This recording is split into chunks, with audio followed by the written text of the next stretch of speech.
I never got to meet my great-grandfather, Frank Rush. In fact, no one I know in the family did, since Frank died in 1934.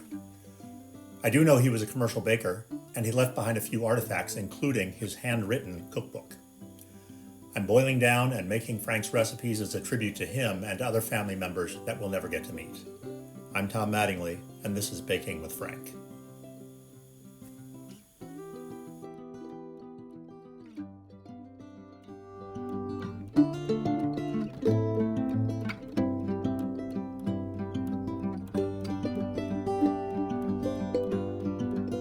All right, welcome back. So, before I forget, because you know I always do, why don't you just go ahead and hit that like and follow key right now, and just get that out of the way, then we won't have to worry about it, and I won't have to hound you, and it'll all be good. Great, now we've got that out of the way. We are going a little bit off the board today, and also back on the board. More on that later. So the family lore is that the rye bread made by one of our local Cincinnati baking companies was actually Frank's recipe. Frank, early in his career, worked for the Edwin Ethelman Baking Company here in Cincinnati, Ohio. At some point, we'll do a tour of Frank's life and show you all of the bits and pieces, but we'll do that a little bit later. Anyway, Ethelman stayed in business until I think it was the mid-50s when they were bought out by several others, right? Which all landed in the current place. And anyway, they make a rye bread that is known as Cincinnati rye. And the family lore is that was Frank's recipe. Now, of course, there's no way to confirm that. But in every lore, there's a little bit of truth. So I thought we'd try making some German rye bread today, just in honor of Frank and in honor of what he's done. And well, we haven't done bread before because interestingly in his cookbooks, there are no bread recipes, but we have a family bread board that was Frank's that's been handed down through the generations. So we know that he's made bread. We know that there's a little rumor out there, and we know we can come up with a German rye bread recipe. So we're gonna do that. So let's get rolling. Here we have, stay where you are. All right, here we have 2 packets of yeast, active dry yeast, not the fast rising, just the active dry yeast that I've dissolved in a ½ cup of warm water. And it's clumping a little bit. I don't know if that matters. I guess we'll find that out soon enough. But to that, we are going to, where'd all my stuff go? Oh, wait a minute, stay there. Warm this up a little bit because it was specifying lukewarm milk. And of course, here in 2025, we either have cold or spoiled. And I had cold. So, anywho, we're gonna combine 1½ cups of milk. Right there. 1/2, wait, I'm wrong. 2 tablespoons, let's start over. Hi, it's Tom. Anyway, 2 tablespoons of white sugar. I'm just gonna turn that on low just to get it spinning. And 1 teaspoon of salt.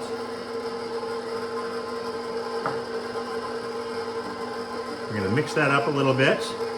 And then we're gonna add 1/2 cup of molasses. Now, I'm assuming this is pretty close to ½ a cup because it looks like kind of ½ a cup. So I'm just gonna put all that in there. That's gonna take a minute, so I'm not gonna make you watch that. So we'll come back. It turns out slow as molasses isn't just a funny thing people say. All right, to that mix, we are going to add 2 tablespoons of butter. I've cubed that up a little bit. It's very soft. The yeast. And that goes.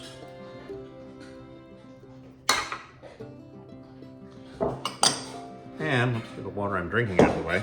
And 1 cup of rye flour. Now there's more than 1 cup of rye flour in this, but we're starting out with 1 cup of rye flour. And we're gonna mix those together.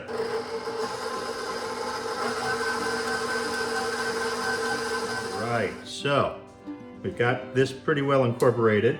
There's a total of 3 1/4 cups of rye flour and 2 1/2 cups of bread flour. Now, because it's a special occasion, wait, look at me. Look up here. Because this is a special occasion, see, even the dogs are excited. I didn't have these things in the house, so I went out and got them. And we're all very excited about it. So, you know, you're not gonna see that happen a lot, but it happened this time. So, we're gonna mix this in. Here we go. All of the rye flour will go in first. And once that's in, we'll start adding the bread flour. Mom's spoon.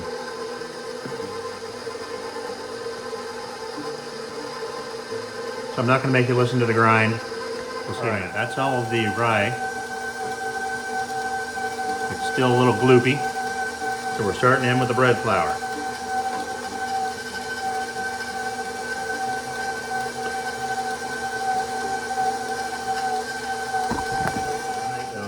So we're gonna take this out of the bowl. And you know, family lore being what it is, this is, you'll notice from our title pages, Frank's original breadboard.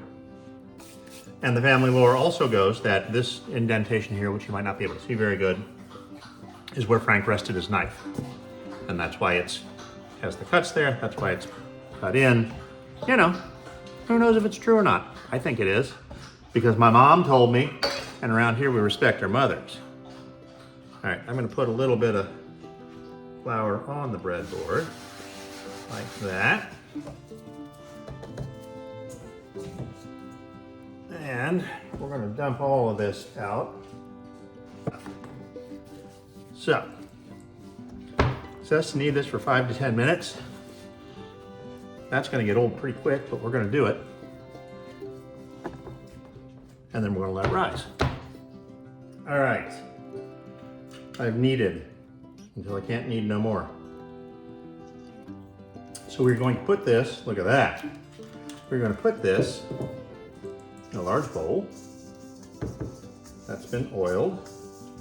Right there, you're seeing it happening. This is live. Oil into the bowl.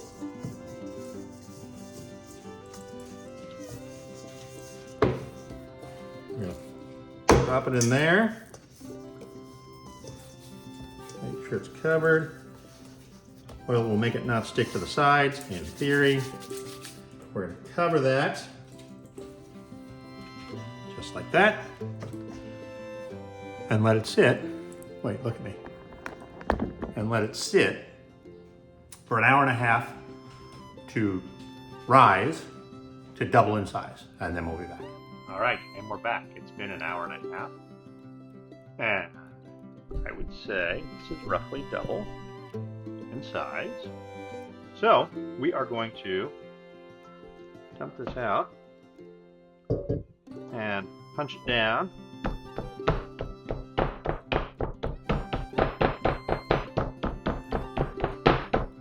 And then we're going to divide it into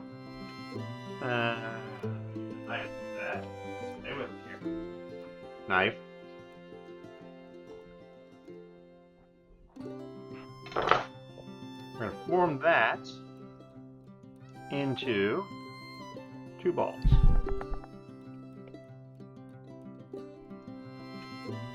In theory.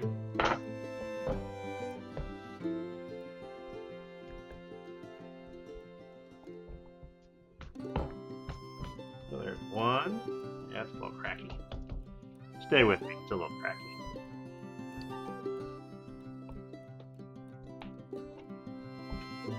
And there's another.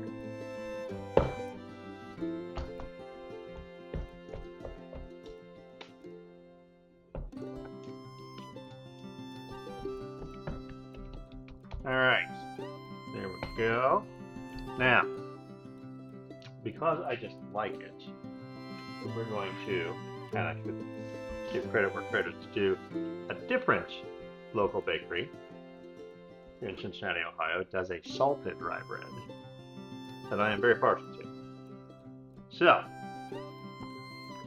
decided to just pick that piece up too, because why not? I've got some coarse kosher salt here. That isn't really coming out of there very well. Come on, Manischewitz. Alright. We're going to do this the old-fashioned way.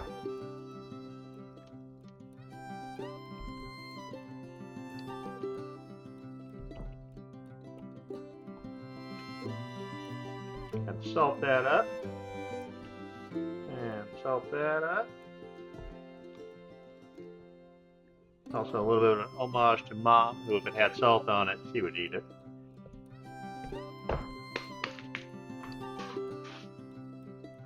And we are going to put these two little fellas on a greased baking sheet, just like that. What you can see there are the outlines of pretzels. We'll do that at a different time. And we are going to wet our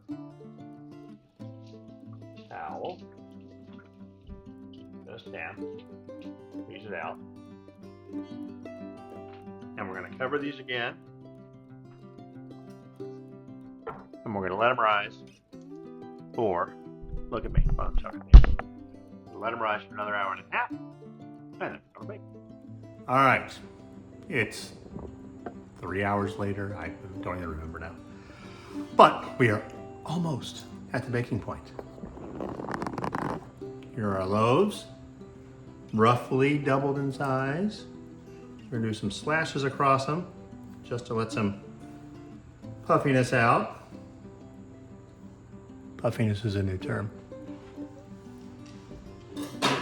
And I have the oven preheating to hang on, get bouncy, to 375 degrees. We are just about there. So these will go in for, sorry, I look like Santa Claus. These will go in for 30 to 35 minutes and we'll see how they turn out. All right, here we are at 35 minutes. Let's see how we did.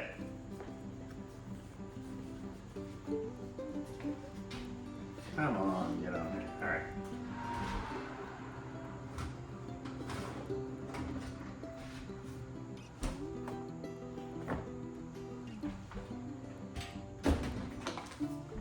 All right, take a look. They are, well, that one's supposed to be attached, there we go. Sounds hollow, that's a good thing. They smell amazing. We're gonna let them cool. I'm gonna get some butter and we'll have a piece of bread. All right, here we go. Just gonna take this little, well, you know what, let's just go right down the middle. Let's see what we got.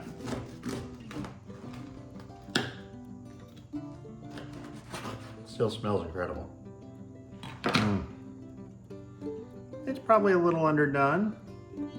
It's probably a little tighter crumb than I want. Gonna eat it anyway.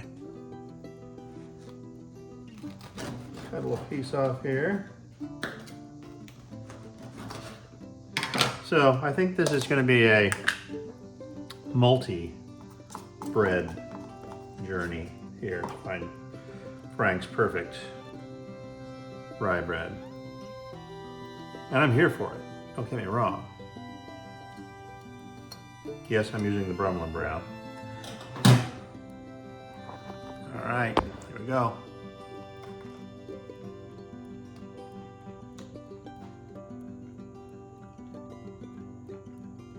It tastes spectacular.